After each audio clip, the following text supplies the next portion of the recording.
Vamos lá, eu sou Gabriel Amaral, sou jornalista, sou tricolor. Cenário ligeiramente diferente. Aquela semaninha de data FIFA que normalmente é o tempo que a gente tira para poder descansar também em família. Bem, deixa o like aqui embaixo se você gostar desse vídeo, se inscreve aqui no canal. Sou Gabriel Amaral e vamos embora para as notícias do Fluminense. Vou abrir aqui esse vídeo com duas notícias sobre lesões, ok? As duas foram dadas pelo José Ilan. A primeira delas é do volante André. Teve uma lesão no joelho lá no jogo contra o Cerro Porteño, lá no Paraguai.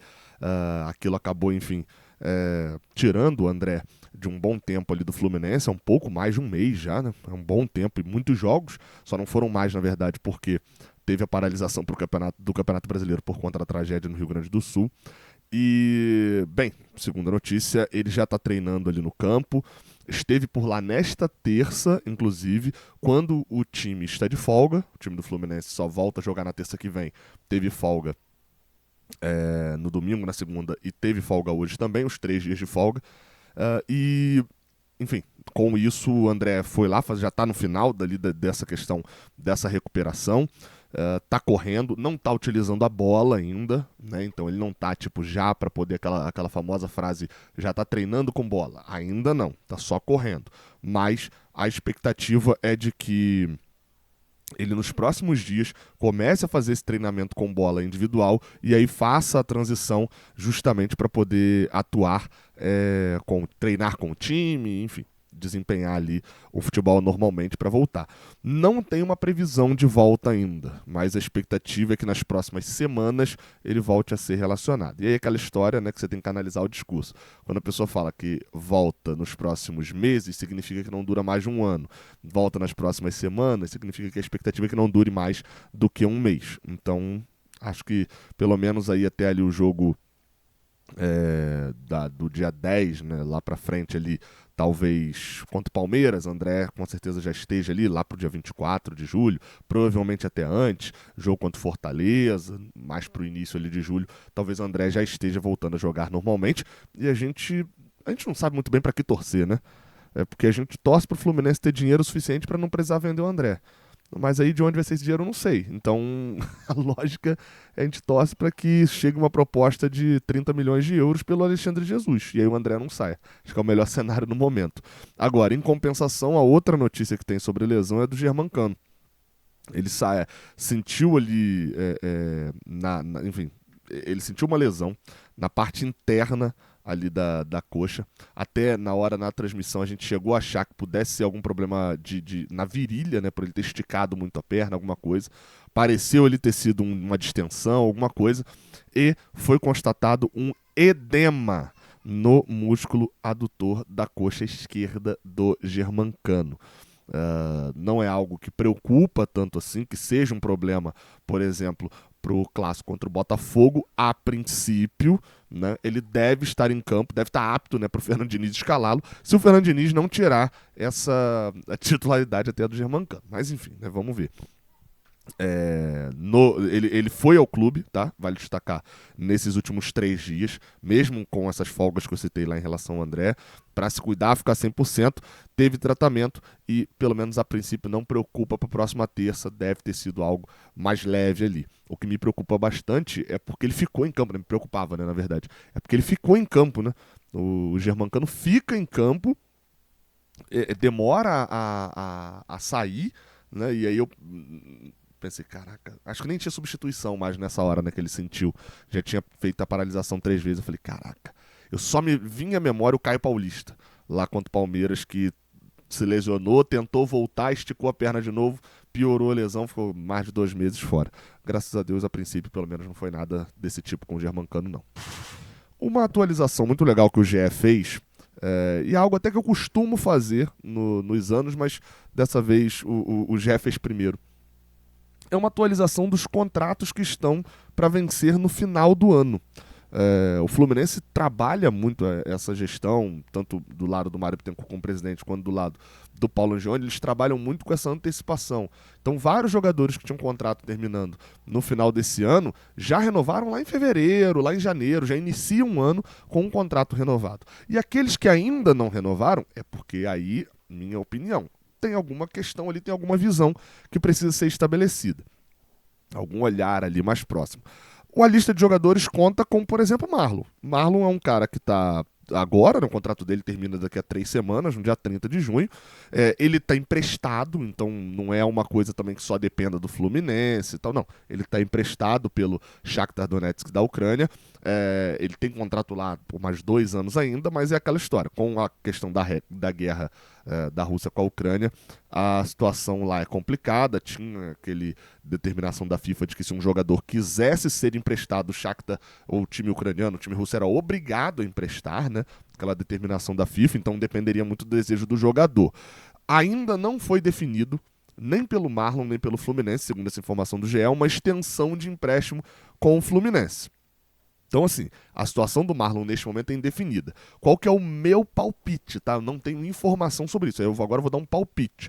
É de que a situação por parte do Fluminense, se o Marlon falar, quero ficar, o Marlon fica. O Fluminense dá um tempo a mais de contrato para ele, porque aí sim, isso é informação. A avaliação que eu tenho, que eles têm, que eu tenho informação de que eles têm uma avaliação muito positiva do Marlon. E que com a cirurgia no joelho, ele pode voltar a desempenhar um bom futebol, que inclusive o fez ser titular em times médios e pequenos da Europa, mas com um nível considerado alto pela comissão técnica. Então, eu diria que está mais na mão do Marlon.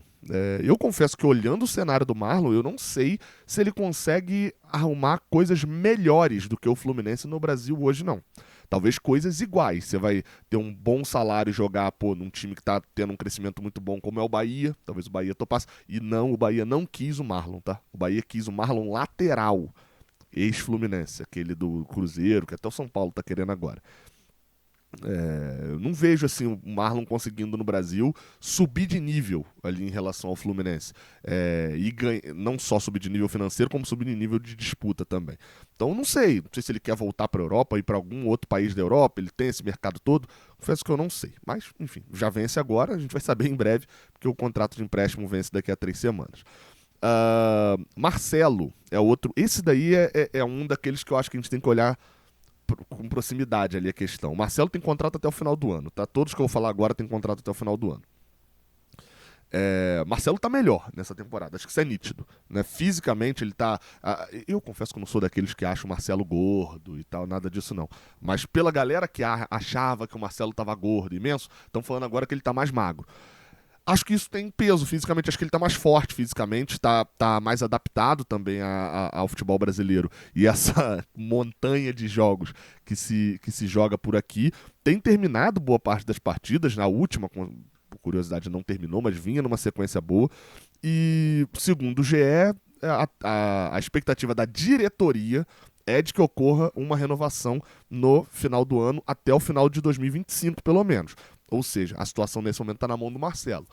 Eu acho que assim, é meio nítido que o Marcelo se aposenta no Fluminense. Qualquer coisa diferente disso, acho que vai pegar todo mundo de surpresa.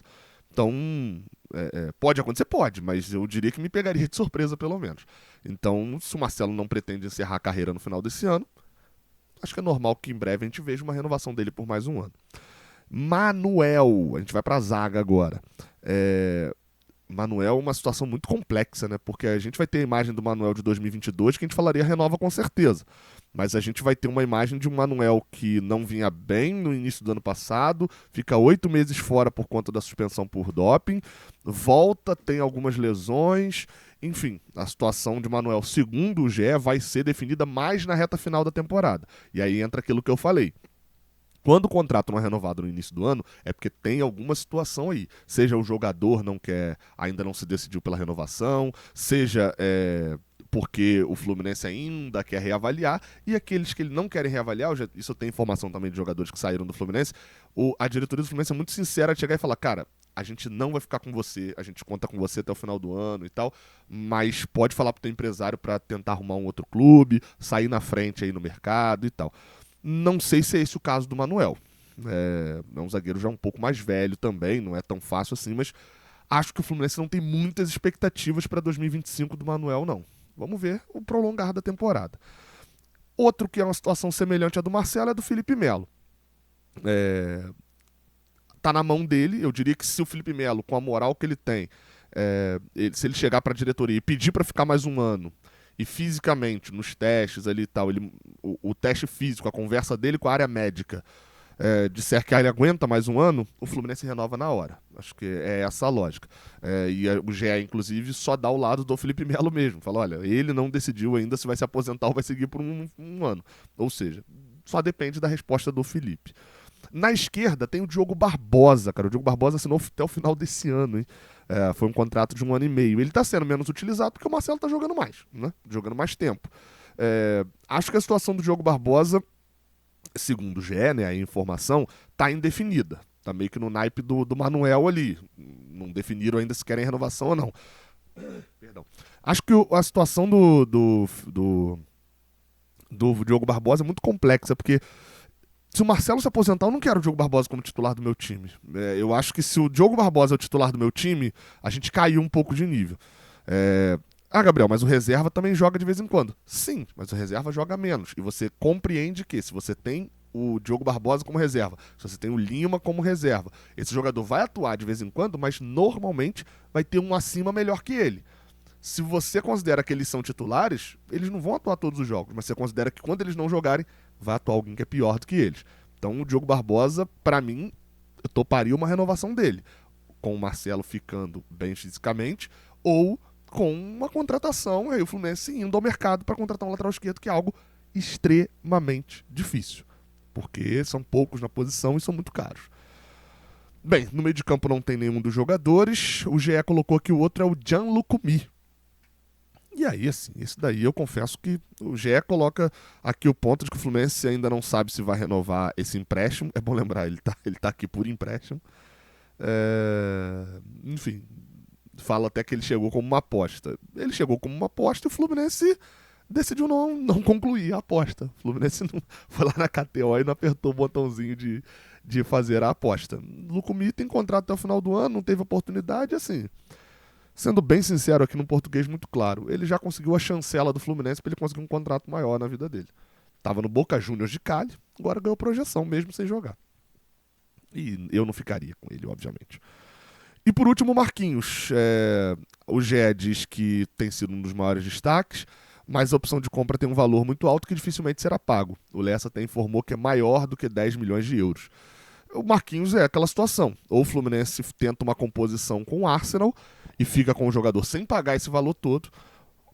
Eu ficaria, nesse momento, se chegasse um contrato agora, para o Fluminense conseguir uma composição financeira que tem condições de pagar e investir no Marquinhos. Acho que o Marquinhos vale investimento, porque o Marquinhos tem, esse sim, um valor de revenda para a Europa.